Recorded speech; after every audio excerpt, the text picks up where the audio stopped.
folks, thanks for joining me. In today's video, I'm going to show you my favorite way to enjoy mushroom medicine, and that's by making mushroom honey.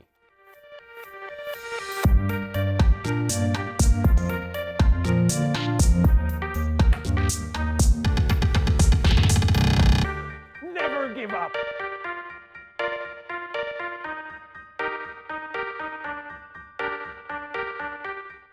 The process I'm going to show you today combines my two favorite medicines, mushrooms and raw honey.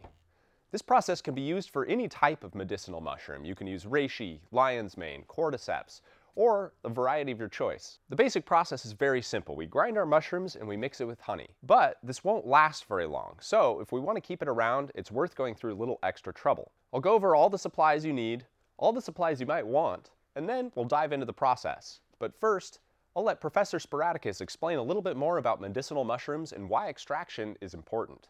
Humans have been using mushroom medicine for thousands of years, and evidence suggests that they've been an important part of nearly every ancient culture. Current scientific research is corroborating what ancient folk wisdom has known for generations. For example, many of us are now aware that lion's mane mushrooms can support neural regeneration, or that reishi, which have been beloved for centuries in China, can support immune function. Regardless of the kind of mushroom medicine that's brought you here today, there are a few important things to know.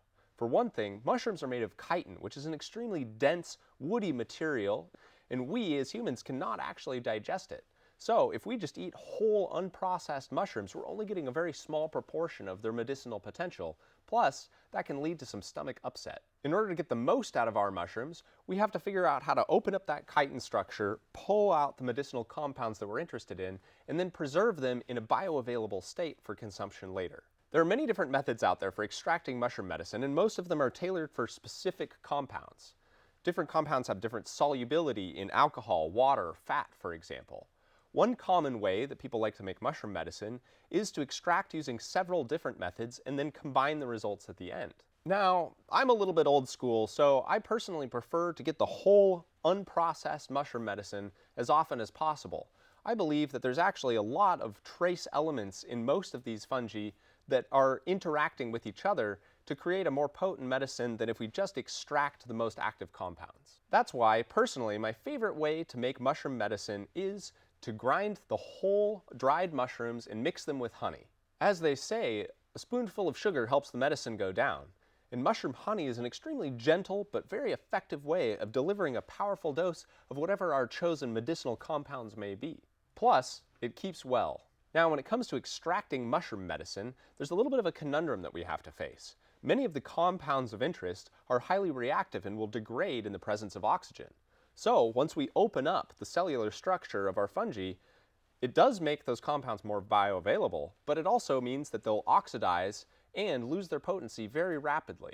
One of the most popular methods for consuming mushrooms these days is simply to grind them into a powder and then take capsules or use that powder in smoothies. As interest in mushroom medicine grows, there are many people who are trying to capitalize on what's becoming quite a trend. Most of these companies are selling some sort of powderized product. And in general, eating whole, dried, powdered mushrooms is a very popular way of consuming them. When we grind mushrooms into a powder, all of the surface area of all of those little particles leaves a lot of space for oxygen contact, which means that they degrade really rapidly. In my experience, mushroom powder only retains its potency for a matter of weeks or maybe a couple of months at best. One of the benefits of chemical extraction is that it has a really long shelf life.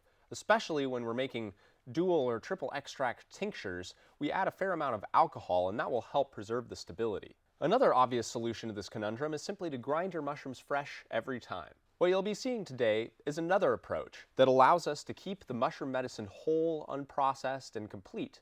It also allows us to keep it around for a long time and keeps it in a state in which it's very bioavailable and extremely easy and delicious to consume. Hopefully, this offers some helpful ideas. But whatever method you decide to go with, remember, there's no right or wrong way. What's most important is having your own connection with your own medicine. First, you'll want some good medicinal honey.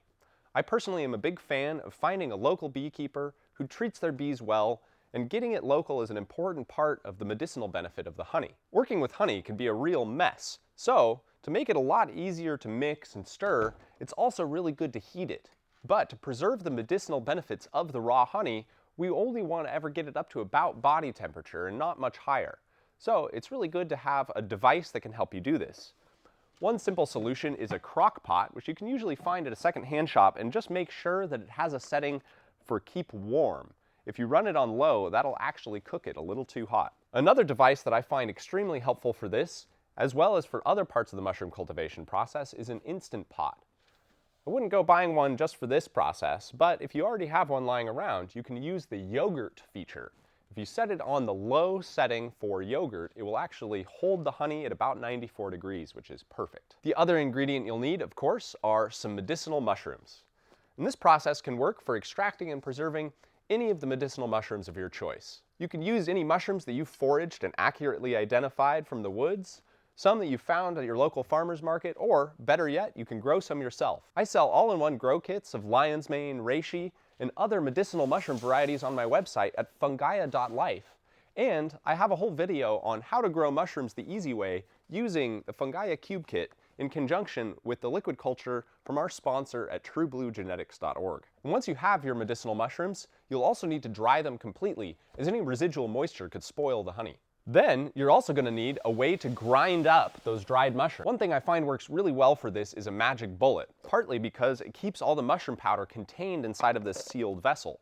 A NutriBullet is a much more expensive but also equally effective solution, and you can use a food processor or just one of these old-fashioned blade-style coffee grinders. You'll also want a nice large mixing bowl and a rubber spatula, something that you can mix that honey in. If you're doing a large amount and you want to save yourself some elbow grease, of course you can use a stand mixer, but I don't generally find that it's necessary, and I kind of enjoy the process of mixing it by hand. Now, for most of you watching this video, these supplies will be more than enough. But if you want to keep your honey around long term, you're going to need to go through a little extra trouble to get the oxygen out so that it doesn't degrade and go stale too quickly. If you'd like to nerd out with me on trying to replicate the Egyptian 4,000-year honey, stick around to the end of the video where I'll talk a little bit more about degassing my honey using a vacuum chamber and a nitrogen cylinder to get all of the oxygen out. Obviously, this setup is a little over the top, but if you're already getting a rotovap and a soxhlet extractor, you might as well go full nerd and get one of these as well. Okay, let's get cooking. First, we'll pour our honey into our Instant Pot and let it warm up.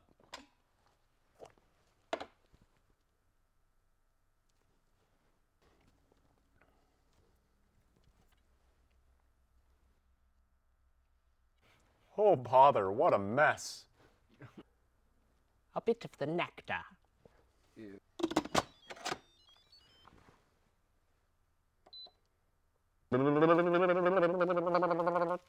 Next, let's grind our mushrooms. For this video, I'll be using Pio-Pino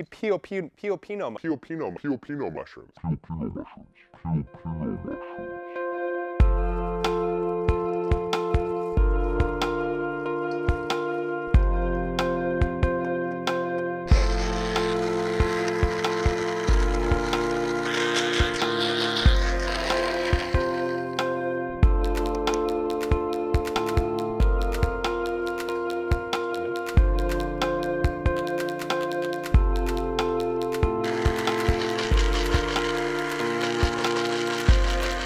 Now, I don't mind having some chunks in there, but I do like to get out the big pieces, so I'll be using a coarse pasta strainer.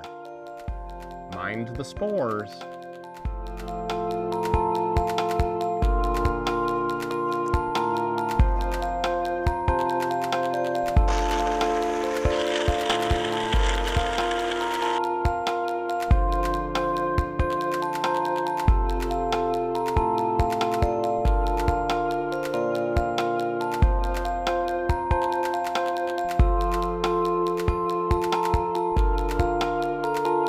The spores.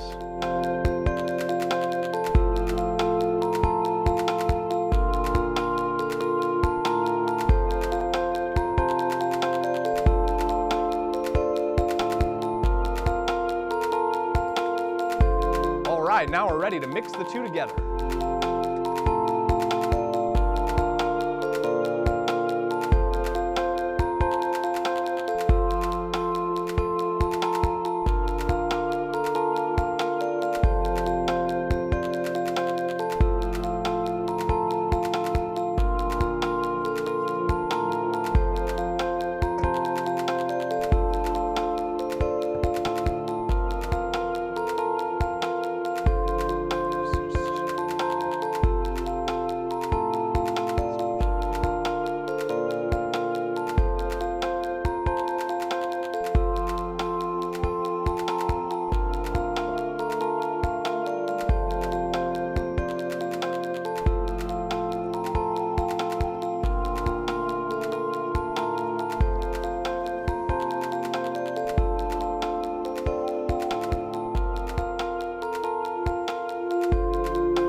it's getting there. It's starting to look pretty good.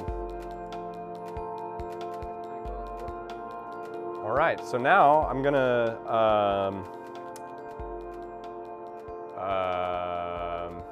okay, now we're ready and we can put it into jars. But it's pretty thick, so we might warm it up just a little bit more in the Instant Pot again. And this is also really important if you want to do the other part I was talking about where we use the vacuum chamber and the degassing. Careful about licking the spoon.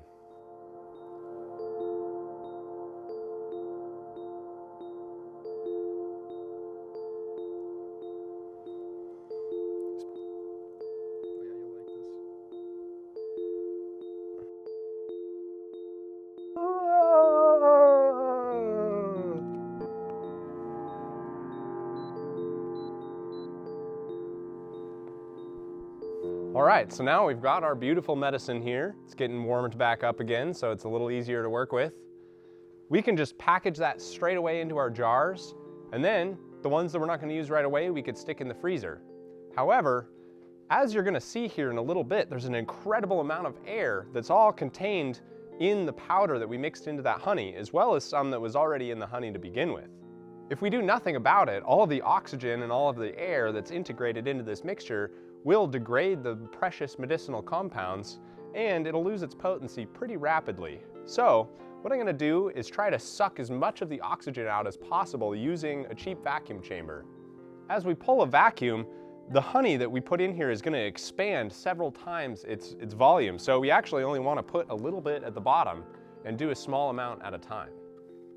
So as you can see here, I also have a cheap vacuum pump to run this. So what this is going to do is suck all of the air out of the chamber. Little side note here, this is going to release a little bit of vaporized vacuum oil, so I always try to vent that outside if possible, or do it outside. You'll also notice that on the other side, on the inlet side of my vacuum chamber here, I've connected a nitrogen cylinder with a regulator. And all of this is really total overkill, but I do find that it makes a big difference in the long run. So what we'll do is we'll suck all of the air out. This will allow us to backfill the vacuum chamber with nitrogen so that over time we could do a few cycles and get as much of that oxygen out of the mixture as possible. Then when we pack it into jars, all of that honey will protect all of the precious chunks of ground up mushroom medicine, and they'll remain viable for months or even years to come.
All right, so we purged it once, and now as you can see, it's actually sinking as we continue to vacuum all the air out of there. So that's what we want. On the other hand, this is a fairly small amount of honey, and it's obviously starting to cool down and become a lot more viscous and rigid. So what I'm gonna do is pull it out. I'm gonna put it into a crock pot on a low setting and just let that honey slowly warm up to do one more round. And in the meantime, I've got some that I just transferred out of the Instant Pot that's already warmed back up a little bit, and I'll put that in, and I'm just gonna keep going in these cycles until all of the honey has been vacuumed to the point where it collapses all the way down to the bottom of the bucket. Now it's really going. Now we can see how the whole cake is starting to collapse.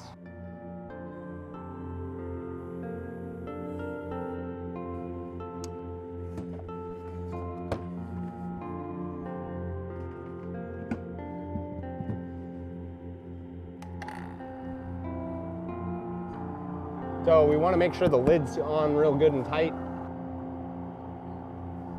There it goes.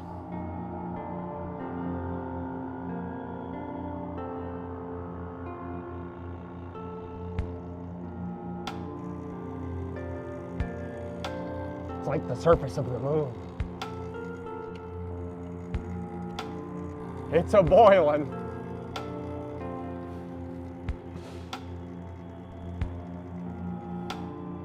So when it gets close to touching the glass like that, I'll turn it off and just let the vacuum do its work for a bit. If it seems like it's not falling anymore, then I'll turn the nitrogen on. Once it's backfilled, I'll draw another vacuum and we'll keep that process going, reheating and doing all of that until the whole cake drops all the way to the bottom of the bucket.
Now we're at full vacuum and it's gradually dropping to the bottom. This is how we know that we've got almost all of the air that we can get out of the honey. Now, obviously we're never gonna get all of the air out, but we can get pretty close. And I can tell you from experience that this honey is gonna retain its medicinal qualities for at least several years.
Voila, les champignons. There you have it, folks. Now, this should be pretty shelf stable, but I always make sure to keep it in a relatively cool, dry place, or even store it in the refrigerator if I've got space. Now, you can just dip your finger in there, have a spoonful in your morning tea, or you can try it my favorite way, as I'll describe in my upcoming video about how to make mushroom cacao. I hope that's been informative. Thanks for watching. Have fun, be safe. Catch you next time. Much love.